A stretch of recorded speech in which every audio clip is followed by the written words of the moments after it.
no king's protest and the seventh king. And again, the scripture text is Revelation chapter 17, verse 10. And there are seven kings. Five are fallen, and one is, and the other is not yet come. And when he cometh, he must continue a short space. Selah. There has always been a resistance in America historically against a kingship monarchy, particularly so since the Revolutionary War was against the King of England and Great Britain. A few weekends ago, there were a number of no king protests across America by some who feel Donald Trump is on the verge of potentially using the Insurrection Act, among other things, to bypass constitutional law and thereby become a de facto king by default. Yet, contrary to the belief that America does not have a king, the Bible has already clearly told us and shows us that this country, in fact, does have a king right now. And this king will hand over his power of kingship to a ruler that's coming who will serve him. We will show in this lesson the details and truth of this reality. Biblically, America fits the description in the Bible of being Babylon the Great, and New York City being the city mystery Babylon in Revelation chapter 17 and 18.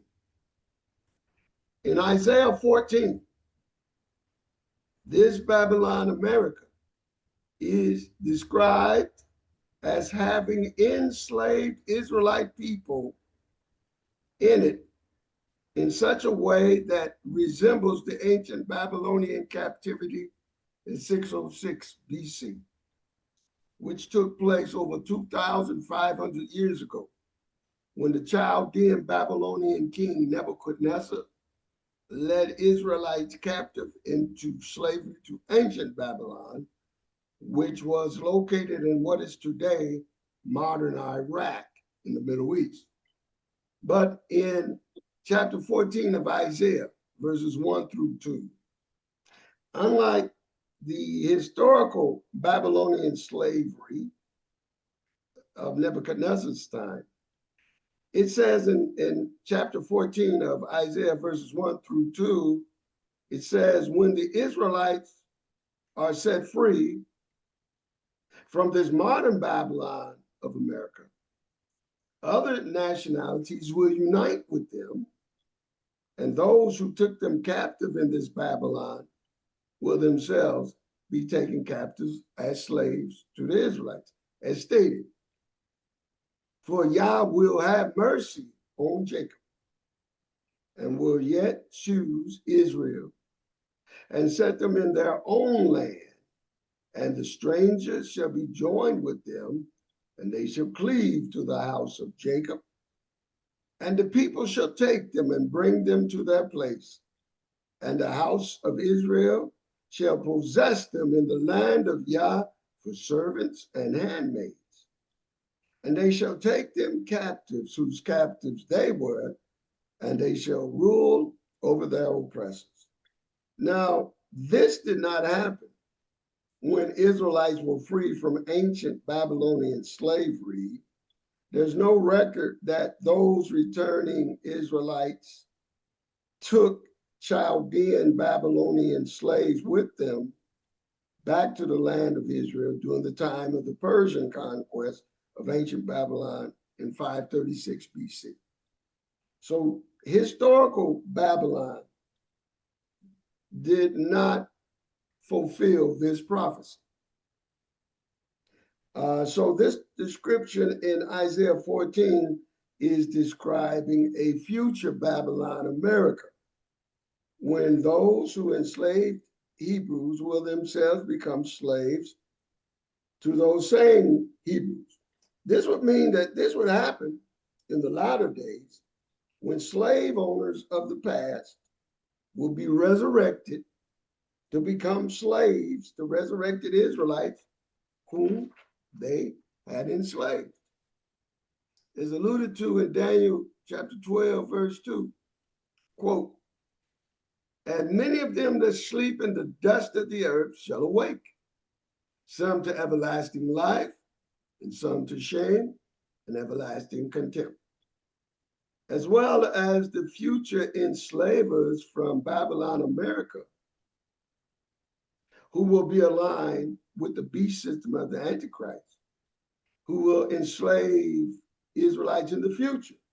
Yes, there's another slavery coming in the future of Israelites, as described in Zechariah chapter 14, verse 2.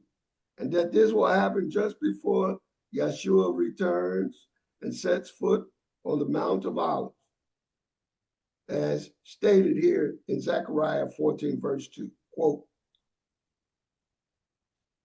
and I will gather all nations against Jerusalem to battle, and the city shall be taken, and the houses raffled, and the women ravished, and half of the city shall go into captivity, and the residue of the people shall not be cut off from the city. Then shall Yah go forth and fight against those nations, as when he fought in the day of battle, and his feet shall stand in that day upon the Mount of Olives. Therefore, it states in Revelation chapter 13, verse 10, that there will be a future judgment on those who will enslave Israelites.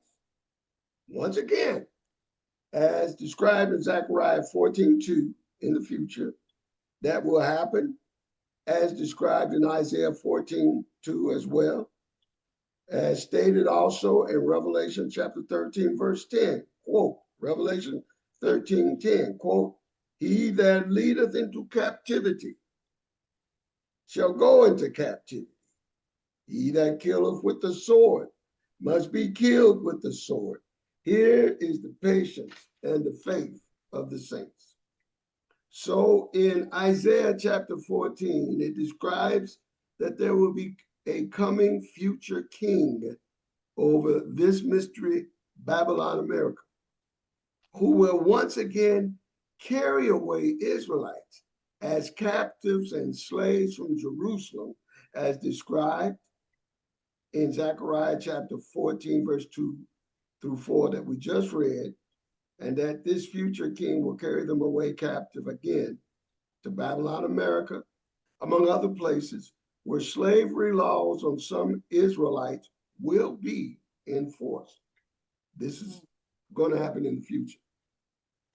This will happen during the period of time our master Yeshua describes in Matthew chapter 24, verse 21 through 22 as, quote, the great tribulation, just before his second coming, as stated, for then shall be great tribulation, such as was not since the beginning of the world to this time, no, nor ever shall be.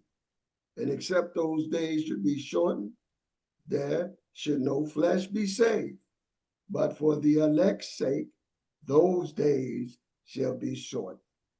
According to Isaiah 14, verse 3 through 4, this coming future king of Babylon, America, will be severely judged by Yah for persecuting some of his Israelite people with hard bondage slavery during the Great Tribulation period. Quote, Isaiah 14:3 through 4, and it shall come to pass in the day that Yah shall give thee rest from thy sorrow and from thy fear and from the hard bondage wherein thou was made to serve, that thou shalt take up this proverb against the king of Babylon and say, how hath the oppressor ceased the golden city ceased.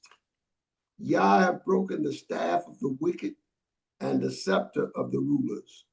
He who smote the people in wrath with a continuing stroke, he that ruled the nations in anger is persecuted, and none hindereth. Notice in verse 6 of Isaiah 14 that this future king of Babylon, America, rules not only America, but other nations of the world harshly. He is described as, quote, in verse 6 of chapter 14 of Isaiah, he is described as, quote, he that ruled the nations in anger. Yet, in Daniel chapter 8, verse 24, it says of this coming king that as mighty as he will be against the nations and the Israelite people, that it will not be by his own power or might, as stated. Daniel chapter 8, verse 24. And his power shall be mighty, but not by his own power.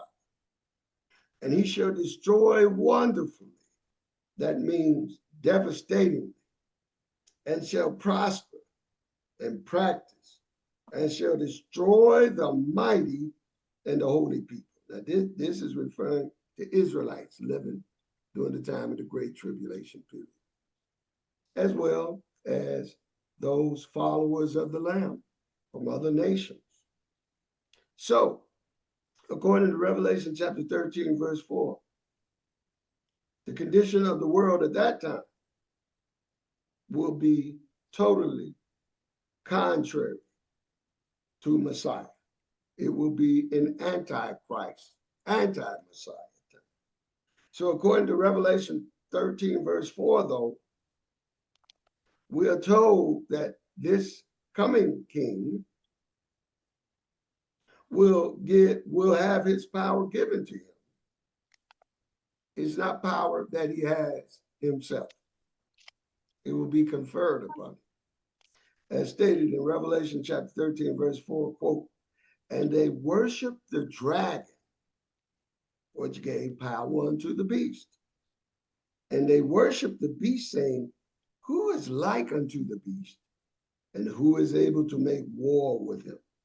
So according to Daniel chapter 8, verse 24, and Revelation chapter 13, verse 4, this vicious coming king of America, who is described as being like a ferocious beast, will receive his power of kingship over Babylon, America, from the current king of America. And America's current king, Babylon's current king, is called Halel ben Shahar in Hebrew, translated into Latin and English as Lucifer, whom our master Yeshua called the God of this world. In Isaiah 14, 12 through 15, Halel ben Shahar, the bright shining star, is called out for judgment from Yah. Quote, verses 12 and 13 through 15. How art thou fallen from heaven, O Lucifer? Now, we know that Lucifer is really the king of America. He's really the king. We'll explain that later. How art thou fallen from heaven, O Lucifer, son of the morning? How art thou cut down to the ground, which didst weaken the nation? For thou hast said in thine heart, I will ascend into heaven. I will exalt my throne above the stars of Elohim. I will sit also upon the mount of the congregation in the sides of the north. I will ascend above the heights of the clouds, and I will be like the Most High. Yet thou shalt be brought down to hell, to the sides of the pit. So currently, Lucifer, Halel ben Shahar, He is the king of Babylon, America. In fact, that's the illuminated eye of Lucifer on the back of the dollar bill with beams of light, which states next to the illuminated eye, it says, God, in God we trust. So the God in whom this country trusts is the illuminated eye of Lucifer, the God of this world, as our master said. Once, about 40 years ago, when I was doing a summer internship in the Bronx in New York, I had an opportunity to visit the United Nations.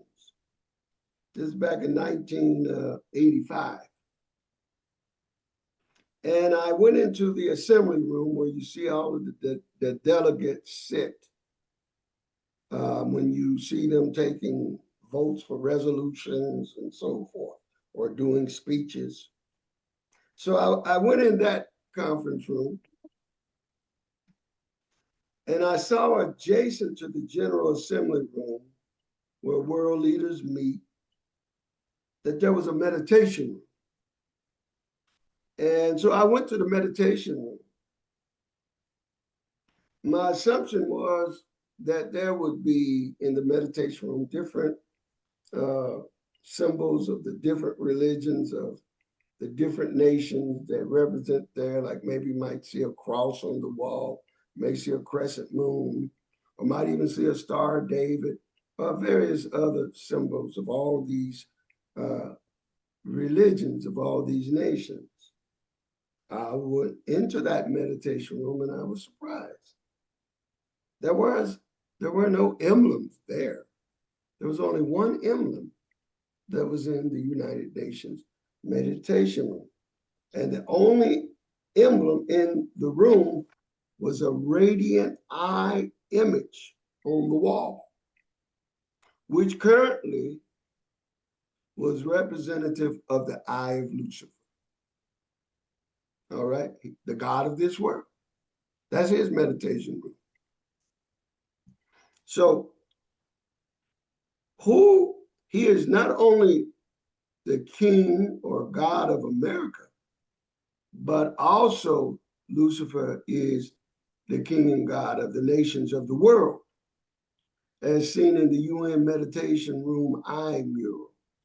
It is said of our Master Yeshua when confronted by Satan in Matthew chapter 4, verse 8 through 11. It says, quote, "Again, the devil taketh him up into an exceeding high mountain and showeth him all the kingdoms of the world and the glory of them, and said unto him, all these things will I give thee, if thou wilt fall down and worship me. Then said Yeshua unto him, Get thee hence, Satan, for it is written, Thou shalt worship Yah thy Elohim, and him only shalt thou serve. Then the devil leaveth him, and behold, angels came and ministered unto him." Now, this account clearly shows that the devil is allowed by Yah to rule the world currently, and that the devil can give kingship over any part of the world to those who will serve him. Now, the coming king of Babylon, America, will be the servant of Lucifer. As king of America, one day in the future, the devil will give the reign of power and rule of America to a king and his government that is called the beast, as again stated in Revelation chapter 13, verse 2 through 5. Quote, "And the beast which I saw was like unto a leopard, and his feet were as the feet of a bear, and his mouth as the mouth of a lion. And the dragon gave him his power and his seat and great authority. And I saw one of his heads as it were wounded to death, and his deadly wound was healed, and all the world wondered after the beast. And they worshiped the dragon, which gave power unto the beast. And they worshiped the beast, saying, who is like the beast, who is able to make war with him? Excuse me. And there was given unto him a mouth speaking great things and blasphemy. And power was given unto him to continue 42 months. So 42 months or 3.5 years. This ruthless king, empowered by Satan, will oppress and enslave the chosen people, as stated again in verse 7 of chapter 13 of Revelation. Quote, 7 through 10, 7 and verse 10. Quote, it was given unto him to make war with the saints and to overcome them. And power was given him over all kindreds and tongues and nations. And all that dwell upon the earth shall worship him, whose names were not written in the book of life of the Lamb, slain from the foundation of the world. If any man have an ear, let him hear. He that leadeth into captivity shall go into captivity. He that killeth with the sword must be killed with the sword. Here is the patience and faith of the saints. Hallelujah.